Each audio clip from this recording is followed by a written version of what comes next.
രജനികാന്ത് ആരാധകർ ആകാംക്ഷയോടെ കാത്തിരിക്കുന്ന ജയിലർ 2 അടുത്ത ആഴ്ച ചെന്നൈയിൽ ആരംഭിക്കും. 14 ദിവസം നീണ്ടുനിൽക്കുന്നതാണ് ആദ്യ ഷെഡ്യൂൾ. തുടർന്ന് കോഴിക്കോട്ടേക്ക് ഷിഫ്റ്റ് ചെയ്യും. തേനി, ഗോവ എന്നിവിടങ്ങളും ലൊക്കേഷനായിരിക്കും. ആദ്യ ഭാഗത്തിൽ അതിഥിവേഷത്തിൽ എത്തി പ്രേക്ഷകരുടെ കയ്യടി നേടിയ മോഹൻലാലും ശിവരാജ്കുമാറും രണ്ടാം ഭാഗത്തിലും ഉണ്ടാകുമെന്നാണ് റിപ്പോർട്ട്. ശക്തമായ വില്ലൻ വേഷത്തിൽ ചെമ്പൻ വിനോദ് എത്തുന്നു. ഇതാദ്യമായാണ് രജനി ചിത്രത്തിൽ ചെമ്പൻ എത്തുന്നത്. ബോളിവുഡിൽ നിന്ന് ഒരു സർപ്രൈസ് താരം ജയിലർ 2ന്റെ ഭാഗമാകുന്നുണ്ട്.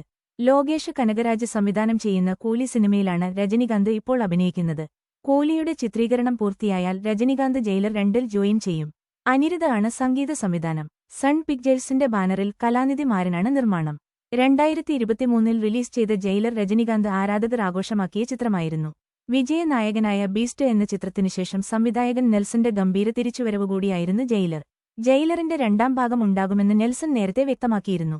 രജനികാന്തിനൊപ്പം നിറഞ്ഞു നിൽക്കുന്ന പ്രകടനമായിരുന്നു വർമ്മൻ എന്ന പ്രതിനായക കഥാപാത്രമായി വിനായകന്റേത്.